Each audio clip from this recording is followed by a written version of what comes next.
ಗಂಟೆಯಿಂದಲೂ ಕೂಡ CM DCM ಗಂಭೀರ ಚರ್ಚೆ. ಮೊನ್ನೆ ಇಷ್ಟೊತ್ತೆಲ್ಲ ಆಗಿರ್ಲಿಲ್ಲ, ಜಸ್ಟ್ 20 ನಿಮಿಷಕ್ಕೆ ಎಲ್ಲವೂ ಕೂಡ ಮುಗಿದು ಹೋಗಿತ್ತು. ಬಟ್ ಈ ಬಾರಿ ಹಂಗಲ್ಲ, 1 ಗಂಟೆ ಮೀರಿ ಹೋಗಿದೆ. ಇಬ್ಬರು ಕೂಡ ಚರ್ಚೆ ಮಾಡ್ತಾ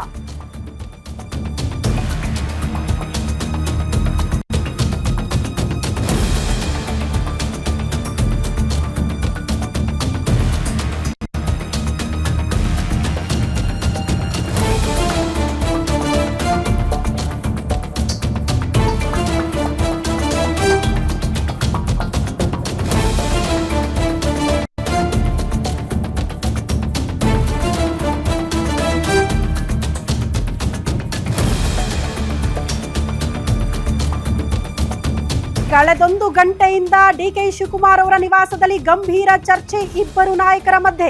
ಡಿಕೆ ಶಿವಕುಮಾರ್ ಮನೆಯ 2nd ಫ್ಲೋರ್ ನಲ್ಲಿ ಮಾತುಕತೆ ಆಗ್ತಾ ಇದೆಯಂತೆ. ಇದ್ರ ಬಗ್ಗೆ ಕೂಡ ಇನ್ಸೈಡ್ ಮಾಹಿತಿ ಕೊಡ್ತಿದೀವಿ ನೋಡಿ. ಅಧಿಕಾರ ಹಂಚಿಕೆಯ ಬಗ್ಗೆ ಮಾತನಾಡ್ತಿದ್ದಾರೆ ಡಿಕೆ ಶಿವಕುಮಾರ್. ಸಿದ್ದರಾಮಯ್ಯನವರ ಹತ್ತಿರ ಪ್ರಸ್ತಾಪ ಮಾಡಿದ್ದಾರೆ. ಅಧಿವೇಶನಕ್ಕೂ ಮುನ್ನ ದೆಹಲಿಗೆ ಹೋಗಿ ಬಂದ್ಬಿಡಣವಾ ಅಂತ ಡಿಕೆ ಶಿವಕುಮಾರ್ ಕೇಳ್ತಿದ್ದಾರಂತೆ ಸಿದ್ದರಾಮಯ್ಯನವರನ್ನ. ಒಂದು ಕ್ಲಾರಿಟಿ ತಂದ್ಬಿಡಣ, ಅಥವಾ ನಾವು ತೆಗೆದುಕೊಳ್ಳುವಂತ ನಿರ್ಧಾರವನ್ನ ತಿಳಿಸ್ಬರೋಣ ಅಂತ, ಅಥವಾ ಅವರೇ ಕರೆ ಮಾಡೋ ತನಕ ಕೂಡ ಕಾದ್ ಬಿಡೋದಾ ಅಂತ ಡಿಕೆ ಶಿವಕುಮಾರ್ ಕೇಳ್ತಿದ್ದಾರೆ. ನೋಡೋಣ, ನಾಳೆ ವೇಣುಗೋಪಾಲ್ ಜೊತೆ ಮಾತನಾಡ್ತೀನಿ ಇದ್ರ ಬಗ್ಗೆ ಅಂತ ಸಿದ್ದರಾಮಯ್ಯನವರು ಹೇಳ್ತಿದ್ದಾರಂತೆ ಡಿಕೆ ಶಿವಕುಮಾರ್ ಅವರಿಗೆ. ಅವ್ರು ಏನ್ ಹೇಳ್ತಾರೋ ಅದರ ಮೇಲೆ ನಿರ್ಧಾರ ಮಾಡೋಣ ಬಿಡಿ ಅಂತ ಸಿದ್ದರಾಮಯ್ಯನವರು ಡಿಕೆ ಶಿವಕುಮಾರ್ ಅವರಿಗೆ ಹೇಳಿದ್ದಾರೆ ಅನ್ನೋದ್ರ ಬಗ್ಗೆ ಡೀಟೇಲ್ಸ್ ಇದು.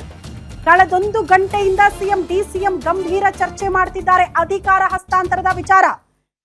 ಅವರು ಓಪನ್ ಆಗಿ ಮಾಧ್ಯಮಗಳ ಮುಂದೆ ಏನೇ ಹೇಳಿದ್ರು ಕೂಡ ಗೊತ್ತಿರುವಂತ ಫ್ಯಾಕ್ಟ್ ಏನ್ ಗೊತ್ತಾ, ಅಲ್ಲಿ ಅಧಿಕಾರ ಹಸ್ತಾಂತರದ ವಿಚಾರನೇ ಚರ್ಚೆ ಆಗಿರುತ್ತೆ ಅಂತ.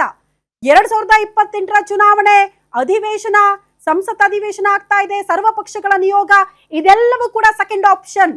ಮೊದಲ ಆಪ್ಷನ್ ಉಳಿದುಕೊಂಡಿರೋದು ಚರ್ಚೆ ಆಗ್ತಾ ಇರುವಂತಹ ವಿಚಾರ ಅಂದ್ರೆ ಅಧಿಕಾರ ಹಸ್ತಾಂತರ ಮಾತ್ರ. ಅದ್ರ ಬಗ್ಗೆನೇ ಕ್ಲಾರಿಟಿ ತಗೊಳ್ಬೇಕು ಇಬ್ಬರು ನಾಯಕರು, ಅದ್ರ ಬಗ್ಗೆನೇ ಚರ್ಚೆ ಮಾಡ್ತಿದ್ದಾರೆ ಅನ್ನೋದು ಬಹಳ ಸ್ಪಷ್ಟ. ಅದು ಕೂಡ ಡಿಕೆ ಶಿವಕುಮಾರ್ ಅವರ ನಿವಾಸದಲ್ಲಿ ಕಳೆದೊಂದು ಗಂಟೆಯಿಂದಲೂ ಕೂಡ ಇಬ್ಬರು ನಾಯಕರ ಮಧ್ಯದಲ್ಲಿ ಇದೇ ಚರ್ಚೆ ಆಗ್ತಾ ಇದೆ. ಯಾವಾಗ ಸರ್ ದೆಹಲಿಗೆ ಹೋಗೋದು, ಯಾವಾಗ ಈ ಸಂದೇಶವನ್ನ ಕೊಟ್ಟು ಬರಬಹುದು ಅನ್ನೋದ್ರ ಬಗ್ಗೆ ಇಬ್ಬರು ನಾಯಕರ ಮಧ್ಯೆ ಚರ್ಚೆ ಆಗ್ತಾ ಇದೆ. ಅಲ್ಲಿಗೆ ಒಂದಂತೂ ಸ್ಪಷ್ಟ, ಹೈಕಮಾಂಡ್ ನಿಂದ ಸಂದೇಶ ಅಲ್ಲ, ಬದಲಾಗಿ ಇಬ್ಬರು ತೆಗೆದುಕೊಂಡಿರುವಂತಹ ಒಮ್ಮತದ ನಿರ್ಧಾರವನ್ನ ಹೈಕಮಾಂಡ್ಗೆ ತಿಳಿಸುವ ಪ್ರಯತ್ನ ಅಧಿವೇಶನಕ್ಕೂ ಮುನ್ನ ಆಗತ್ತಾ, ಅಧಿವೇಶನ ಮುಗಿದ ಬಳಿಕ ಆಗತ್ತಾ ಅನ್ನೋದು ಸದ್ಯ ಇರುವ ಕುತೂಹಲ. ಮೋಸ್ಟ್ಲಿ ಅದ್ರ ಬಗ್ಗೆ ಕ್ಲಾರಿಟಿಗೆ ಬರ್ತಿದ್ದಾರೆ ಇಬ್ಬರು ನಾಯಕರು ಅನ್ನೋದ್ರ ಬಗ್ಗೆ ಡೀಟೇಲ್ಸ್ ಇದು.